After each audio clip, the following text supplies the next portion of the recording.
और वो वाकया तो आपने सुना ही होगा। इस्लाम एहतराम इंसानियत का इतना बड़ा अलंबरदार है कि पेट का बच्चा अगरचे नाजायज है, लेकिन इस्लाम उसको भी गिराने की इजाजत देता।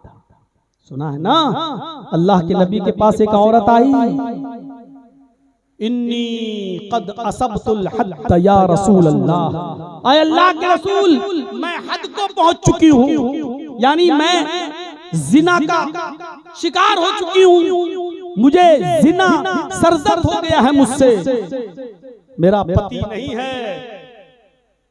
जंगल में लकड़ियां चराने के लिए गई, बकरियां चराने के लिए गई थी, वहां एक चरवाहा था, लकड़हारा था, उसके साथ गलत काम हुआ। आपने फरमाया जाओ, जब तुम खुद अपने जुर्म को कबूल कर रही हो तो 4 गवाह की जरूरत नहीं, जाओ इसको संसार कर दो। कुछ चीजें आपने उससे पूछी हैं जो मैं यहाँ बयान नहीं कर सकता। आपने उससे कहा क्या हकीकी जिना हुआ है? उसने कहा जी। क्या तुम होशो हवास में बोल रही हो? उसने कहा जी।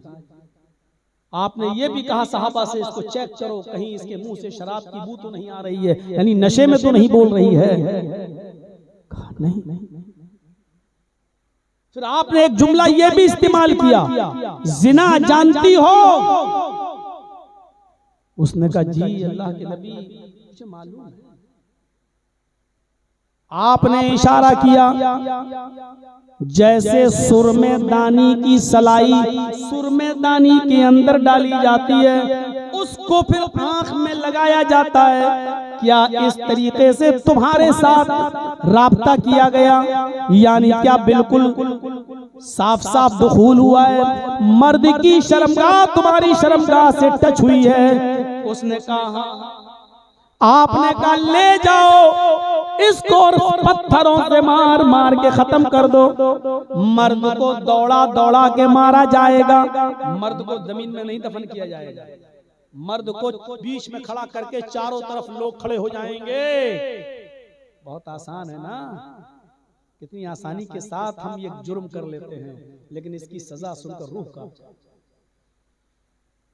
चारों तरफ लोग पत्थर लेकर खड़े होंगे और बीच में इस जिनाकार को खड़ा किया जाएगा और फिर पत्थरों से मारा जाएगा। ये जहां भी भागेगा वहां आदमी पत्थर लेके खड़ा होगा, इसको निकलने नहीं दिया जाएगा उस घेरे से। जहां ये भाग कर जाए वहीं पर पत्थर मारो और इतना मारो जब तक इसकी रूह न निकले। ये है बहन और बेटियों की इज्जत इस्लाम में। एक बार जिसको ऐसी सजा मिल जाए तो फिर जिंदगी में कोई किसी की बहन और बेटी के ऊपर गलत नजर नहीं डाल सकता है। इस्लाम ने औरतों की इज्जत और आबरू को बचाने के लिए इतना सख्त कानून बनाया। अब जो खुद ही टिकटॉक पर और इंस्टाग्राम पे डांस करती फिरें और अपने सरों के दुपट्टे उतार दें और वीडियो बनाने लगे, अपने जिस्मों की नुमाइश करने लगे और लड़कों को खुद दावत दें कि आओ हमारे जिस्मों को देखो और कुत्तों की तरह नाच डालो, आओ मैं तुम्हें अपनी बॉडी दिखा दिखा कर तुमको दावतें जिना दे रही हूं, आओ और मेरे जिस्म से खेलो। तो उसका क्या इलाज है मेरे भाइयों? उसका क्या इलाज है? कितनी बेगैरत है वो लड़की जो इंस्टाग्राम पर गानों के साथ इस तरीके की वीडियो बनाकर शेयर करती है, और उससे बड़ा भड़ुआ है उसका बाप जो अपनी बेटी के इस डांस को देखकर खुश होता है और यूट्यूब पर आने वाली इस कमाई को खाता है अपनी बेटी से। उससे बड़ा नाकारा और नालायक है उसका वो बाप, बल्कि अरबी में तय्यूब है उसका बाप, उर्दू में भड़ुआ बाप जो अपनी बेटी की इस हरकत को देखकर भी खामोश है और कुछ नहीं बोलता है, उसका बाप भड़ुआ। मौलाना कितना भी बोल लो हम मानने वाले नहीं, तो तुम कितना भी कर लो हम भी मानने वाले। तसव्वुर करें कहां, लेकिन औरत को सीने के बराबर जमीन में गाड़ा जाएगा और उसके बाद उसको पत्थरों से मारा जाएगा। जाओ ले जाओ इसको पत्थर से खत्म जाने लगे। साहबा ने कहा चल, उसने कहा आहिस्ता आहिस्ता चल। क्यों? कहा पेट में बच्चा है, हमल है। इसी आदमी के साथ जिना हुआ है, इसी का बच्चा। साहबा ने कहा अल्लाह के रसूल, इसके पेट में तो हमल है। आपने उस औरत से पूछा हमल है? फिर तुम क्यों नहीं बताई? अल्लाह के रसूल, मुझे मारा जाएगा तो बच्चा भी मर जाएगा। अगर मैं इस बच्चे को अगर जन्म दे दूं तो मेरे मरने के बाद ये बच्चा बाप का नाम किसका पाएगा? आपने कहा बच्चे का तो कसूर नहीं है, कसूर तो तेरा है, तो सजा तुझे मिलनी चाहिए, इस बच्चे को नहीं। जाओ, जब बच्चा पैदा हो जाए तब लेकर आना। जाओ, जब बच्चा पैदा हो जाए तब लेकर आना। वो औरत गई। 9 महीने के बाद जब बच्चा पैदा हो गया तब आई। आपने कहा कौन? 9 महीने में आपको भी याद नहीं है? कौन? कहा मैं वही औरत हूं, ये मेरा बच्चा है, अब पैदा हुआ है। आपने कहा अच्छा, लाओ इस बच्चे को मुझे दे दो। उस औरत ने वो बच्चा मुहम्मदुर रसूलुल्लाह की गोद में दे दिया। आपने साहबा से कहा जाओ, अब इस औरत को संसार कर दो, एक नाजायज बच्चा है, जिना की पैदावार है। और मुहम्मदुर रसूलुल्लाह अपने मुबारक हाथों में उस बच्चे को लिए हुए हैं, इसलिए कि उस बच्चे का कसूर नहीं है। एक नाजायज बच्चे को भी अपनी गोद में लिए हुए। जब वो औरत जाने लगी, पीछे मुड़ के कहती है अल्लाह के रसूल, हर मरने वाले से आखिरी ख्वाहिश पूछी जाती है, क्या मैं इस बच्चे को आखिरी मर्तबा अपना दूध पिला सकती हूँ? मुहम्मदुर रसूलुल्लाह ने इजाजत दे दी। उसने बच्चा लिया, चेहरा घुमाया, अपनी पिस्तान से लगा लिया और बच्चा खुद से जब दूध छोड़ दिया तो उसने नबी को दे दिया, लीजिए। बच्चा हंसने लगा, लेकिन उस बच्चे के मुंह में दूध लगा हुआ था। और जाने लगी, अल्लाह के नबी उस बच्चे के मुंह में लगा हुआ दूध देखते हैं, उस औरत को देखते हैं जो मरने के लिए जा रही है। उस बच्चे फिर दूध देखते हैं, फिर उस औरत की तरफ देखते हैं, आवाज देते हैं इस बच्चे की माँ इधर आ। मोहम्मद इतना बड़ा जालिम नहीं हो सकता, ये बच्चे का दूध तेरी पिस्तान में मौजूद है और अभी माँ के दूध के अलावा कोई दूसरा दूध इसको सूट भी नहीं करेगा, फायदा भी नहीं देगा। अभी इस बच्चे की ग़िज़ा तेरी पिस्तान में, ये बच्चा पकड़, इस बच्चे को अपने घर ले जा, और जब तक ये बच्चा तेरा दूध पीता रहेगा तुझे सजा नहीं दी जाएगी। अब तुझे सजा तब दी जाएगी जब ये बच्चा दूध पीना छोड़ दे, रोटी खाने लगे, तब मैं तुझे सजा दूंगा। जा। एक मुजरिमा औरत है, जुर्म किया है और अपने जुर्म को एक्सेप्ट भी कर रही है और इस गुनाह से जल्दी पाक भी होना चाहती है, मरने के लिए भी बेचैन है। पता नहीं मुझे अगर ऐसे मौत आ गई तो जहन्नम में जलूंगी, अगर मैंने इस दुनिया में इस्लामी सजा पाली तो अल्लाह मुझे जहन्नम से नजात दे देगा, क्योंकि मैंने इस दुनिया में इस जुर्म की सजा हासिल कर ली है। वो अपने बच्चे की मोहब्बत को भी कुर्बान कर रही है, लेकिन नबी अकरम कह रहे हैं कि नहीं, जब तक ये बच्चा दूध न छोड़ दे और रोटी न खाने लगे तब तक तुझे सजा न दी जाएगी। वो औरत उस बच्चे को लेके चली गई। औरों के बच्चे 1.5 साल 2 साल में दूध छोड़ते हैं, इस औरत ने जल्दी रोटी खाना सिखा दिया और 1 साल में ही बच्चा रोटी खाने लगा। ये लेके आई, अल्लाह के नबी देखिए, अब मत कहिएगा इस बच्चे ने रोटी खाना शुरू कर दी है, मैंने दूध छुड़वा दिया है। आपने फरमाया ठीक है, उस बच्चे को अपनी गोद में लिया और फरमाया सहाबा अब मेरे पास भी गुंजाइश नहीं है, अल्लाह की किताब में भी गुंजाइश नहीं है, हैं, अगर होती तो मैं इस औरत को और मोहलत दे देता, लेकिन अब कोई गुंजाइश नहीं है। बच्चा पैदा भी हो गया, बच्चा रोटी भी खाने लगा और ये औरत पाक होने के लिए तड़प रही है, अपने गुनाह की सजा पाने के लिए बेचैन है। जाओ इसको ले जाओ और संसार कर दो।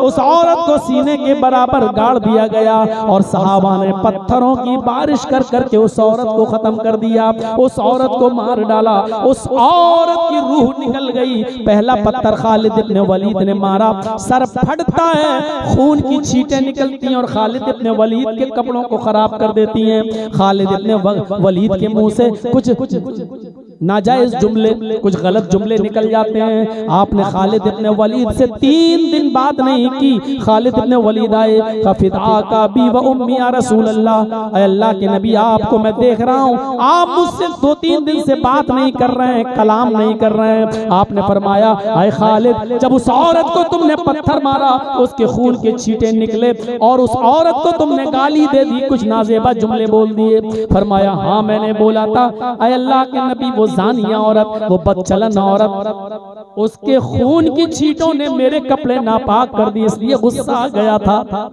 फरमाया, खालिद फिर तुम उस औरत को जानिया कह रहे हो? अरे उससे तो जिंदगी में एक बार जिना का सुदूर हुआ, वो आदतन जानिया नहीं थी, वो बदचलन नहीं थी, उसने अपनी जिंदगी में इससे पहले कभी जुर्म नहीं किया था, उसका पति नहीं था, वो जंगल में गई और अपने आप पर कंट्रोल न कर सकी और किसी चरवाहे के साथ जंगल के दामन में उसने जुर्म कर लिया। लेकिन उसने फिर एहसास किया, उसको फील हुआ कि मैंने गलत काम किया है। वो अल्लाह के दरबार में सच्ची तौबा करने आ गई, मेरे दरबार में आई, मैंने उसको संसार का हुक्म दिया। उस औरत ने पत्थरों से पिट-पिट कर अपनी जान दे दी, वो अपने आप को पाक कर ली और तुम उसको जानिया कहते हो, बदचलन कहते हो। ऐ खालिद, तुम्हें नहीं मालूम उस औरत ने अपनी जान देकर कितनी सच्ची तौबा की है, कैसी पाक हो गई है। उस औरत ने ऐसी सच्ची तौबा की है कि उस एक औरत की तौबा को इस मदीने के 70 गुनाहगारों पर, और वो गुनाहगार भी इतने बड़े जो जहन्नम में जाने के लायक हो, यानी 70 जहन्नमी जिनको जहन्नम में जाने की सजा हो, अगर उस एक औरत की तौबा को इस मदीने के 70 गुनाहगार जहन्नमियों पर डाल दिया जाए तो इस एक औरत की तौबा से उन 70 की बख्शिश हो जाए, वो 70 की 70 भी जन्नती बन जाएं। उसने तो ऐसी सच्ची तौबा की है, उसने तो ऐसी सच्ची पाकी हासिल की है। ऐ खालिद, आज के बाद आइंदा कभी इस औरत को जानिया और बदचलन मत।